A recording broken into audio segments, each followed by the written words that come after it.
Class 8 हम next let's try 1 के बाद शुरू करते हैं प्रॉपर्टीज़ ऑफ रैशनल नंबर।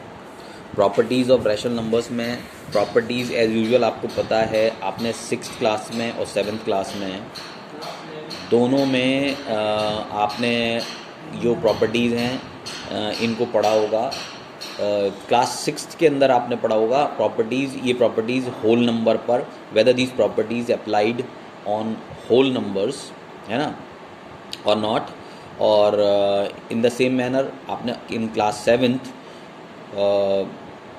ये प्रॉपर्टीज़ होल नंबर के अलावा अब हम पढ़ें इंटीजर्स पे अप्लाई होती हैं कि नहीं, है ना। तो whether these properties applied on integers or not, that you have learned in your previous class. Now इस क्लास में क्या आपको पढ़ना है? इस क्लास में आपको पढ़ना है कि क्लोजर, कम्यूटेटिव और एसोसिएटिव प्रॉपर्टीज़ रैशनल नंबर पर अप्लाई होती हैं कि नहीं, ठीक है। तो एक छोटा सा इसका ब्रीफ है, वो देख लें, ठीक है, कि क्लोज़र प्रॉपर्टी क्या होती है। वैसे तो इसके अंदर ये भी दिया है कि जो क्लोज़र प्रॉपर्टी है, क्लोज़र प्रॉपर्टी डिफरेंट जो वेरियस ऑपरेशंस हैं, ऑपरेशंस होते हैं एडिशन, सब्ट्रैक्शन, मल्टीप्लिकेशन और डिवीजन। तो इन चारों पर ये प्रॉपर्टीज़ होल नंबर के केस में अप्लाई होती हैं कि नहीं होती हैं, या इंटीजर्स के केस में अप्लाई होती है नहीं होती हैं, ये आप पहले डिस्कस कर चुके हो। और यहाँ पर डिटेल्स इसलिए दी हैं कि एक बार आप रिमाइंड कर लो इसको कि ये किस तरह से होता है, ठीक है। तो सबसे पहले तो आप क्लोज़र प्रॉपर्टी समझ लें। क्लोज़र प्रॉपर्टी का मतलब है, देखें आप, बहुत अच्छा लिखा हुआ है इसमें, बहुत सही सा, कि when we apply operations on two numbers. Closure property की बात करें, क्लोज़र प्रॉपर्टी होती क्या है, what is closure property exactly, ठीक है। तो when we apply operations on two numbers, if the result remains the same set, then set of number is closed under that operation.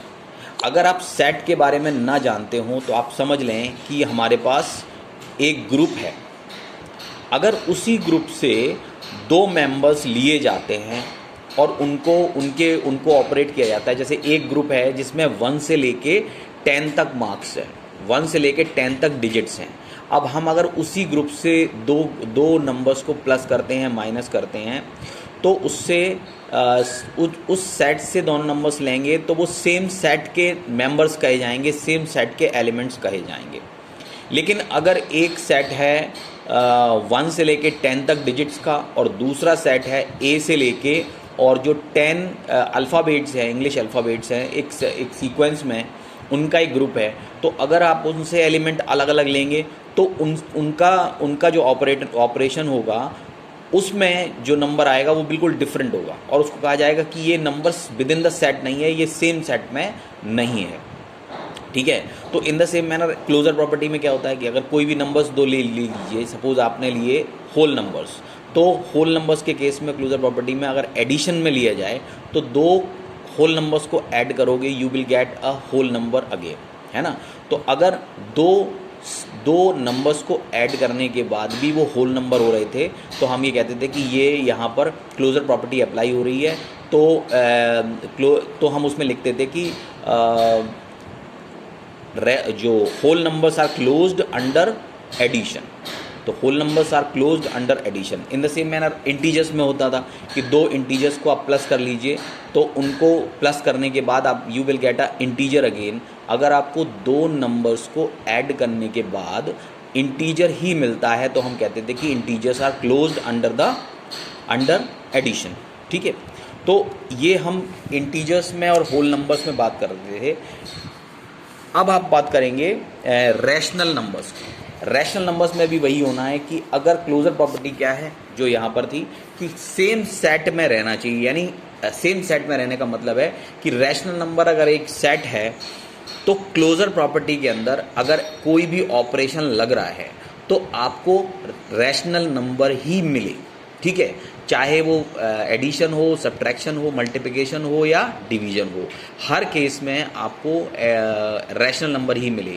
और जिस ऑपरेटर को use करने के बाद आपको रैशनल नंबर नहीं मिलेगा तो आप कहेंगे कि वो उस पर्टिकुलर ऑपरेशन के लिए ये जो रैशनल नंबर हैं वो क्लोज्ड नहीं है, ठीक है। तो अगर आपको ये होल नंबर और इंटीजर्स के बारे में आप केवल रिवीजन देखना चाहते हैं तो यहाँ पर डिटेल्स हैं, उनको आप देख लीजिए। हम केवल रैशनल नंबर की बात करेंगे कि whether the rational numbers are closed under these operations और नॉट। तो पहला ऑपरेशन है एडिशन।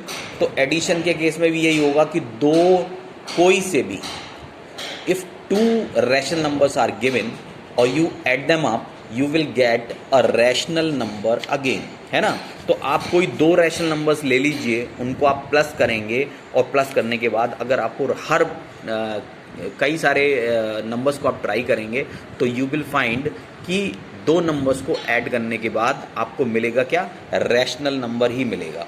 तो हम कहेंगे कि rational numbers are closed under addition. ठीक है, अब आते हैं सब्ट्रैक्शन पर। जो मैं कह रहा हूँ आप उसी उतनी बात समझें कि अगर रैशनल नंबर ही मिलता है एडिशन के केस में तो आपको rational number are closed under addition ये लिखेंगे आप इसके अंदर। ठीक है, और देखें आप इसमें लिखा होगा rational numbers are closed under addition. In the same manner subtraction में देखते हैं, अगर आप if two numbers are given to you और two numbers you have and उनको सब्ट्रैक्ट करते हैं, आप उन दो नंबर्स को सब्ट्रैक्ट करते हैं तो you will get a rational number again. और कई सारे केसेस में आप कई सारे नंबर्स को लेके और इस तरह सब्ट्रैक्ट करेंगे, in every case you will get a rational number. यानी जो नंबर है वो सेम सेट में ही रहने वाला है कोई भी ऑपरेटर यूज़ करने के बाद। सब्ट्रैक्शन में भी यही है, तो लिखेंगे कि rational numbers are closed under subtraction. ऐसे ही मल्टीप्लिकेशन में लेंगे तो इसमें क्या है, अगर दो नंबर्स को आप मल्टीप्लाई कर रहे हो तो हर केस में आपको रैशनल नंबर ही मिल रहा है। तो आप बस वही एक लाइन है कि rational numbers are closed under multiplication. ठीक है, इसको आप कैसे करेंगे। नेक्स्ट इज रैशनल नंबर्स को अगर डिवाइड करते हैं, कोई से दो रैशनल नंबर्स को आप डिवाइड करते हैं तब भी आपको रैशनल नंबर मिलता है, तो आप देखेंगे कि rational numbers are closed under division. तो आपको अपनी कॉपी पे क्या करना है, आप अपनी कॉपी पर क्लोजर फॉर रैशनल नंबर से नोट करेंगे। क्लोजर फॉर रैशनल नंबर, उसमें पहला लिखेंगे एडिशन, यानी आप यहाँ पर पहले लिखेंगे properties of rational number, properties, closure, commutative, associative. इतना लिखने के बाद आप बाकी सारा छोड़ दीजिए। आप फिर लिखिए क्लोजर फॉर रैशनल नंबर, उसमें पहले एडिशन डालिए। ठीक है, एडिशन डालिए और उसमें लिखिए if we add two rational numbers will, एक minute, if we add two rational numbers you will get a rational number again. ठीक है, या यहाँ से लिख दीजिए, उसको छोड़ दीजिए, लिखिए if we add two rational numbers the answer is always a rational number. इतना लिखने के बाद आप ये एग्जाम्पल एक डालेंगे और एग्जाम्पल डाल के नीचे लिख देंगे कि rational numbers are close under addition, और कुछ भी ना करें बस। सेकेंड में लिखेंगे सब्ट्रैक्शन, सब्ट्रैक्शन में लिखेंगे कि -7/2, ये दो रैशनल नंबर्स लेके उनका एक जो एग्जांपल आ रहा है उसमें लिखेंगे are rational numbers and the sum -1 is also rational number, hence they all remains in the same set. इसको आप लिख दें और लिखें कि rational numbers are closed under subtraction. आप समझ गए होंगे। इसी तरह से आप आगे भी नोट कर लेंगे। मल्टीप्लिकेशन के केस में भी साफ दिया हुआ है rational numbers are close under multiplication, बस। ठीक है, तो इस एग्जाम्पल को और ये लाइन को आप लिखेंगे। डिवीजन के केस में भी आप ये एग्जाम्पल और ये लाइन लिख देंगे, बस इतना बहुत है। ठीक है, तो इस तरह से क्लोजर प्रॉपर्टी हो जाती है। नेक्स्ट में आते हैं हम कम्यूटेटिविटी में। कम्यूटेटिव प्रॉपर्टी या कम्यूटेटिविटी, और कम्यूटेटिविटी में आप सीधा रैशनल नंबर पढ़िए। पहले तो आप कम्यूटेटिव प्रॉपर्टी क्या होती है वो देखें। कम्यूटेटिव प्रॉपर्टी का मतलब है कि अगर सीक्वेंस चेंज करते हैं, दो नंबर्स का सीक्वेंस चेंज करते हैं, तो उससे जो आंसर है वो सेम रहना चाहिए। ठीक है, जैसे commutativity 2 for rational numbers, commutativity for rational numbers. तो इसमें एडिशन में क्या होगा कि अगर आप दो रैशनल नंबर्स को ऐड करते हैं और उसका सीक्वेंस चेंज कर देते हैं, पहले a प्लस बी था फिर b प्लस ए करेंगे। आप देखें, आप यहाँ पर a प्लस बी है, यानी a और b को ऐड किया, और यहाँ पर b और a को ऐड किया, you will get the same answer. ठीक है, तो आपको आंसर सेम मिल रहा है। इसका मतलब है कि rational numbers are commutative under addition. ठीक है, अगर दो नंबर्स का सीक्वेंस अगर चेंज कर देंगे तो सीक्वेंस चेंज करने से उनके आंसर पे कोई असर नहीं पड़ रहा है। उस केस में आप ये कहेंगे कि पर्टिकुलर ऑपरेशन में, जैसे यहाँ पर एडिशन के केस में, रैशनल नंबर्स आर कम्यूटेटिव। तो आप ये एग्जाम्पल समझ लें और ये इतना ही आप फेयर कॉपी पे नोट करें। ठीक है, देखें आप यहाँ पर ये दिया हुआ भी है, आप चाहें तो ये वाला कर लेते हैं। If a upon b and c upon d are two rational numbers then a upon b plus c upon d is equal to c upon d plus a upon b। अगर ये प्रूफ हो रहा है, आप इसको लिखें। Commutativity for rational numbers में addition लिखने के बाद आपको केवल ये लाइन लिखनी है, उसके बाद एग्जाम्पल देना है और नीचे लिखना है rational numbers are commutative under addition. ये आप अपनी फेयर कॉपी पे करेंगे। ठीक है, उसके सब्ट्रैक्शन में भी यही करेंगे। सब्ट्रैक्शन में आप दो नंबर्स को सब्ट्रैक्ट करते हैं, लेकिन इसमें क्या है, a माइनस बी कर रहे हो। जब दो नंबर्स को सब्ट्रैक्ट कर रहे हो तो आपको मिल रहा है माइनस 53 अपॉन 63, लेकिन जब आप उन b माइनस ए कर रहे हो तो आपको प्लस का 53 अपॉन 63 मिल रहा है। इसका मतलब these two are not equal. तो ये यहाँ पर लिखेंगे कि rational numbers are not commutative under subtraction. तो आप इसमें लिखेंगे rational numbers are not commutative under subtraction. और इसको ऐसे भी दिखा सकते हैं, if a upon b and c upon d are two rational numbers then a upon b minus c upon d is not is equal to c upon d minus a upon b। ठीक है, इसी तरह से multiplication में करेंगे, लेकिन multiplication के case में सेम आ रहे हैं। आप देखें माइनस 5/9 इंटू 2/7 करेंगे तब भी आपको मिलेगा माइनस 10/63। और अगर सीक्वेंस बदलता है 2/7 को पहले और माइनस 5/9 को बाद में मल्टीप्लाई करेंगे तो you will get the same answer. You will get the same answer. तो सेम आंसर ये शो कर रहा है कि rational numbers are commutative under multiplication. आप इसमें ये दिखा देंगे कि if a upon b and c upon d are two rational numbers then a upon b into c upon d is equal to c upon d into a upon b। ठीक है, तो इसमें लिखेंगे rational numbers are commutative under multiplication. In the same manner आप division में जाएंगे तो division में भी आप देखें कि a डिवाइडेड b किया तो माइनस 35/18 आ रहा है, और b डिवाइडेड a किया तो माइनस 18/35 आ रहा है। ये क्लियरली शो कर रहा है कि इनका आंसर इक्वल नहीं है। तो आप लिखेंगे rational numbers are not commutative under division. तो इसको इस तरह से शो कर लेंगे, if a upon b and c upon d are any two rational numbers such that c upon d is not is equal to 0 then a upon b divide by c upon d will not be equal to c upon d divide by a upon b। तो इसका मतलब है कि ये भी यहाँ पर भी कम्यूटेटिव नहीं है। तो फाइनली आपको ये पता लग गया है कि rational numbers are commutative under addition and multiplication only, और सब्ट्रैक्शन और डिवीजन के केस में rational numbers are not commutative. ठीक है, इसको आप नोट कर लेंगे। इस तरह से आप अपने नोट्स तैयार कर लीजिए। उसमें केवल रैशनल नंबर्स को मल्टीप्लिकेशन मतलब रैशनल नंबर्स का ही डिटेल देंगे। रैशनल नंबर्स इन प्रॉपर्टीज़ में अप्लाई होते हैं, कौन कौन से ऑपरेशन में होते हैं, कौन कौन से में नहीं होते। लेकिन आप केवल रैशनल नंबर का ही नोट करेंगे फेयर नोटबुक पे, और बाकी के छोड़ देंगे। वो केवल आपको समझने के लिए है। अगर किसी ने स्किप कर गया, होल नंबर या इंटीजर ना पढ़ा हो तो वो उसको देख सकता है। ठीक है, फिर आ जाते हैं लास्ट प्रॉपर्टी, ये है एसोसिएटिविटी। एसोसिएटिविटी में क्या होता है कि हमारे पास तीन नंबर्स होते हैं। आप होल नंबर और इंटीजर को छोड़ दीजिए, सीधे रैशनल नंबर पे आते हैं। आप देखें यहाँ पर एसोसिएटिविटी में एडिशन के अंदर a upon B plus c upon D plus e upon F. तो इसमें ये ब्रैकेट शो कर रहा है कि पहले हम इन दोनों को ऐड करेंगे, फिर जो आंसर आएगा उसके साथ e अपॉन एफ को ऐड करेंगे।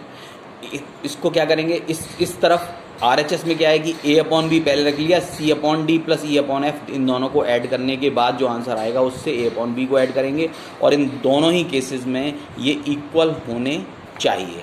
तो आप जब चेक करेंगे कोई तीन नंबर्स का एग्जांपल लेके, जैसे a ये है, b ये है, c ये है, तो इसका 2/5 आ रहा है। सीक्वेंस चेंज किया, 1/5 को अलग कर लिया और -2/5 प्लस 3/5 पहले कर लिया, तो उसे करने के बाद भी जो आंसर आ रहा है 2/5 ही आ रहा है। इसका मतलब क्या है कि rational numbers are associative under addition. Addition के केस में एसोसिएटिव हैं, और जब ये कम्यूटेटिव नहीं है तो ये एसोसिएटिव भी नहीं होंगे सब्ट्रैक्शन के केस में। तो इसमें लिखेंगे rational numbers are not associative under subtraction. ठीक है, इसको आप ध्यान से देख लेना, इसको स्क्रीनशॉट भी कर सकते हो आप। ठीक है, तो सब्ट्रैक्शन के केस में रैशनल नंबर्स एसोसिएटिव नहीं होते, क्योंकि आप कोई से भी दो नंबर्स को पहले माइनस कर लो, उसके बाद तीसरे नंबर को उससे माइनस करो। तो इस तरह से जब इसका सीक्वेंस बदल के करोगे तो आपको सेम नंबर नहीं मिलेगा। ठीक है, आते हैं मल्टीप्लिकेशन पे। लेकिन मल्टीप्लिकेशन के केस में ऐसा होगा कि आप ए और बी यहाँ पर देख लें, ए अपॉन बी और सी अपॉन डी को मल्टीप्लाई करोगे, जो आंसर आएगा उसमें ई अपॉन एफ को करोगे, या सी अपॉन डी में ई अपॉन एफ को मल्टीप्लाई करने के बाद जो आंसर आएगा उसको ए अपॉन बी मल्टीप्लाई करोगे, you will get the same answer. इसमें एग्जाम्पल दिया है, इसको समझ लें। इससे आपको ये कंफर्म हो जाएगा कि रैशनल नंबर्स जो हैं वो मल्टीप्लिकेशन के केस में एसोसिएटिव होते हैं। लेकिन डिवीजन में भी सेम रहेगा, डिवीजन में भी आंसर्स अलग अलग आएंगे। ठीक है, तो आप लिखेंगे कि rational numbers are not associative under division. ठीक है, तो ये तीनों प्रॉपर्टीज़ हो गई, इनको आपको मैंने इसमें दिखा दिया, इससे आप अपने नोट्स आराम से तैयार कर सकते हो यहाँ तक। इसके बाद एक प्रॉपर्टी और रह रही है, वो है distributive property of multiplication over addition and subtraction. तो distributive property of multiplication over addition and subtraction, इसमें आप देखेंगे कैसे होता है, इस प्रॉपर्टी को कैसे शो करते हैं, देखें ज़रा, यहाँ देखिए, A upon B, C upon D and E upon F 3 rational numbers हैं। तो अगर आप इस तरह करें कि पहला वाला नंबर छोड़ दें और दूसरे और तीसरे नंबर को, सेकंड और थर्ड नंबर को ऐड कर लें, ऐड करने के बाद ए अपॉन बी के साथ मल्टीप्लाई करें, या इसे डिस्ट्रीब्यूट कर लें, पहले ए अपॉन बी को सी अपॉन डी से मल्टीप्लाई कर लें, प्लस ई अपॉन एफ को ए अपॉन बी से मल्टीप्लाई कर लें। उसके बाद इस पार्ट का आर एच एस और एल एच एस दोनों इक्वल आएंगे, चाहे आप इससे निकालो चाहे इससे, दोनों का आंसर सेम आएगा। In case of addition, multiplication over addition में ये सेम आता है। ठीक है, अब अगर नेगेटिव हो तो नेगेटिव होता है तब भी सेम आता है। ठीक है, तो इसका मतलब क्या है, distributive property multiplication over addition and subtraction में बस अंतर ये होगा कि यहाँ पर नेगेटिव हो जाएगा, यहाँ पॉजिटिव हो जाएगा, उसके अलावा डिस्ट्रीब्यूशन सेम तरीके से होगा और इनके आंसर भी सेम ही आएंगे, चाहे उसमें नेगेटिव लगा हो चाहे पॉजिटिव लगा हो, दोनों में सेम ही आएंगे। ठीक है, तो ये डिस्ट्रीब्यूटिव प्रॉपर्टी है, इसको आप अच्छे से पढ़ लें। उसके बाद मैं नेक्स्ट वीडियो में लेट्स ट्राई 2 स्टार्ट करूँगा। ठीक है, तो इसको आप अच्छी तरह थॉरोली पढ़ लीजिए और इन प्रॉपर्टीज़ के नोट्स ज़रूर आप बना लीजिएगा। ठीक है, और जहाँ पर भी कोई प्रॉब्लम हो तो मुझसे बात कर सकते हैं और नेक्स्ट वीडियो में मैं बताऊँगा, लेट्स ट्राई 2 स्टार्ट कराऊँगा। ठीक है, ओके।